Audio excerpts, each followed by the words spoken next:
Hi everybody, guys. It feels so good to be back. I cannot believe the last time we had a episode on this channel, it was Veterans Day. And I want to apologize, guys. I'm going to explain everything why I've been absent that long in this video, guys. So believe me, you're going to want to hear it. But before we get into the video, it is going to be a trigger warning. There was a lot that happened to me that I may cry about in the video, but it is also going to be a little bit of a trigger warning. So if you guys do not want to hear that, I would recommend you guys log off. Okay, guys, number one, so really what happened, guys, is for 17 days, 17 days, I was admitted into a mental hospital, and I'm going to talk about that experience, guys, and I'm going to talk about also why I was in there, because a lot of people don't understand. I was in a mental hospital for five reasons. This was Cottonwood Creek Behavioral Hospital. It was my second time I had been in that facility. The last time I was in there was in 2020, and I was in there for 18 days. And this time I was in there for 17 days. So basically what happened, I was admitted to the hospital by my psychiatrist on the 21st of November. So it was a Friday night when I got admitted, and it was a lot of stuff went on. But let me start off and tell you why I got admitted. Those 5 reasons. Reason number 1, delusion. I thought people were after me and wanting to injure me, and actually I thought people were coming out to kill me. So that was 1. Number 2 was I had no remembrance of anything. I did not even recognize my own mom. I did not recognize my own girlfriend, my girlfriend Brittany, who I've been in a relationship now for 3.5 years. I had no idea who she was. I had no idea where I was. I didn't even know I was living in the United States. That's how severe it got. Number 3 was self-harm. I was self-harming in very unusual ways. I was not just doing it physically by like I stabbed myself with a screwdriver. I stabbed myself with a knife, and crazy as it is, I got cut up with a machete. Did all that. I also took my medication on a little overdose. So that was number 3. Number 4 was suicide. I was on definite suicide and all that. I wrote about it. I talked about it and all that. And number 5, as crazy as this seemed, I predicted that the world was going to end. So those are the 5 reasons. And that is a lot of reasons. For the very first time in my mental health life, I was put into a mental hospital for 5 reasons. Usually it was for at least 1 or 2 reasons. And this time it was 5. That is like crazy, I know. So, but the good news about this facility, guys, is it is literally 10 minutes from my house. So it was relatively close. But let me talk about my 17 days in there. All right, guys, so the first facility, I was admitted to the Foothills unit, and the Foothills unit was a unit that had about 47 beds. So it was a really big unit and all of that. I was allowed to go off my unit on Foothills 3 times every day, and that was for breakfast, lunch, and dinner and all of that. So the facility I was in, they woke you up at 7:30 every single day. At 7:45 was breakfast. So remember, Foothills unit I was on, I got to go off my unit every day for breakfast, lunch, and dinner.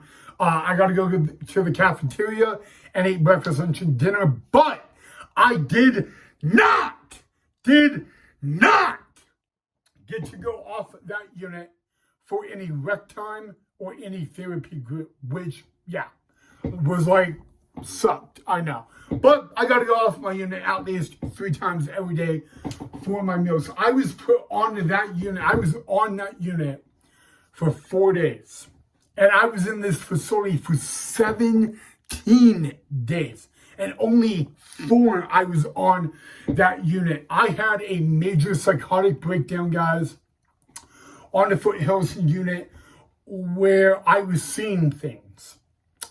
Not a pleasant thing. If you don't understand, guys, when you are seeing things that are not there, guys, it is extremely scary. And I had that happen. So I was moved to a more isolated, secured unit called Cedar Unit. Cedar Unit had 11 beds. It was a very small unit. And I want to tell you that I was on that unit for the remaining of my time. At Cedar Unit, guys, here's the bad news. I did not get to go outside for over a week. Believe it or not, guys, the first time I got to go outside into the rec yard in my hospitalization there, I had already been there for 12 days. 12 days in that facility out of 17. And after the 12 days, that was my first time of breathing fresh air. And it felt so good, but it did not feel good that I had to have 23 stitches in my wrist. I injured myself when I was seeing things to the extent I self-harmed and ended up getting 23 stitches. And I did not go to the hospital for it. They stitched me up there and all of that. But yeah, I was seeing things that were not there, guys. I was seeing, actually, most of you do know this about me, but some of you don't know. When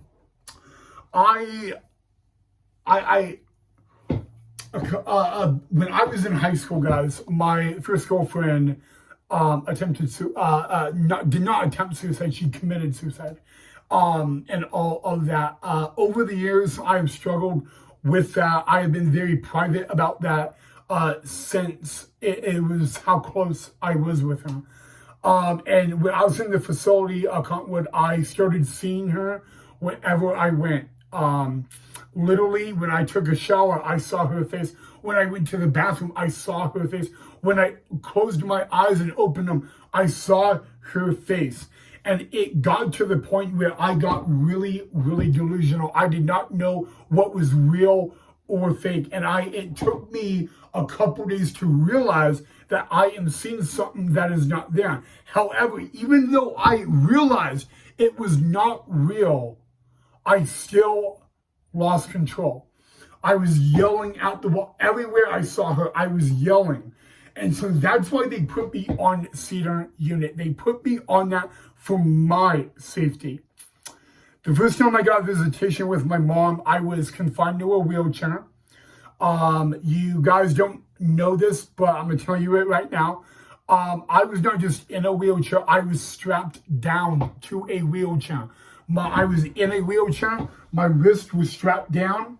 My lap was strapped down. My legs were restrained. This was not for my mom's safety. It was for mine. Again, guys, I did not know who my mom was. And this is about 12, 13 days in. I told my mom that you are not my mom and go F yourself. Again, very rude to say, but I did not believe that was my mom. My brain was telling me that is an imposter and they're coming after me. And guys, I want to say my mom took it very well. She did not get mad at me. She was talking to my doctor about it and all that. So she did everything correctly. But guys, imagine what my girlfriend went through. Imagine what my mom went through. Imagine what my friends went through. Knowing all this, and they knew it all. Imagine everything they thought.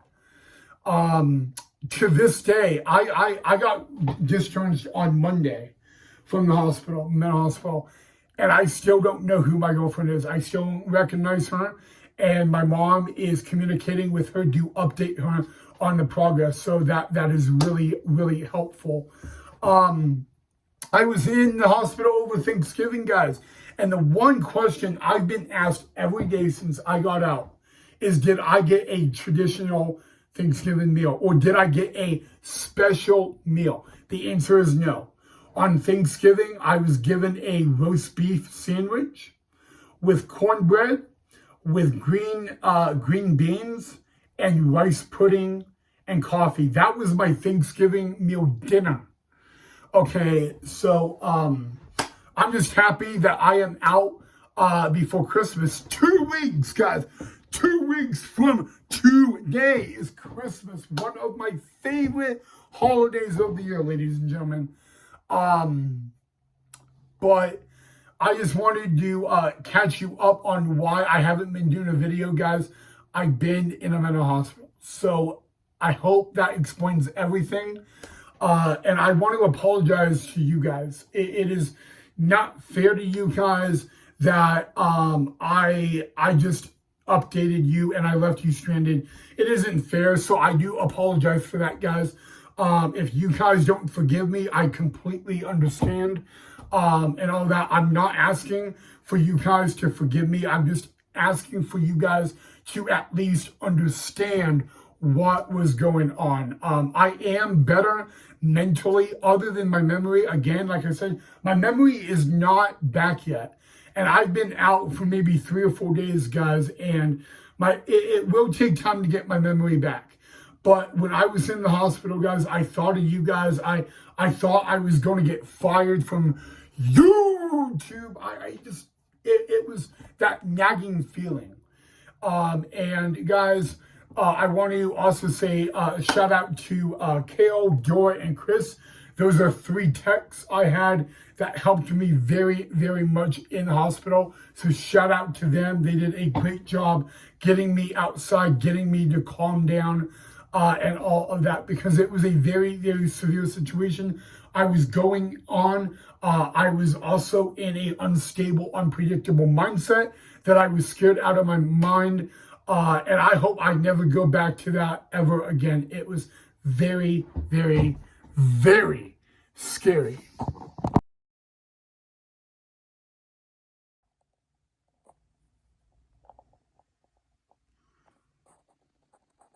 Just wanted to show you guys well, this is actually what my mom put up, because when I got home from the hospital, when I was admitted to the hospital, we did not have a Christmas tree up, guys. And I got to come home Monday and look at this.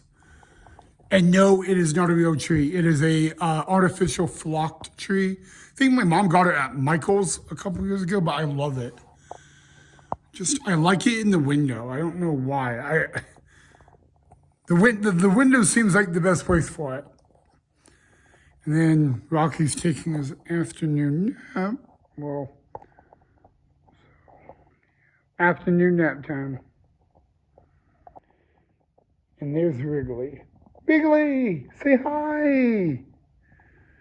He doesn't want to say hi. How rude. This is something every single house that celebrates Christmas needs. I mean, look how cute it is.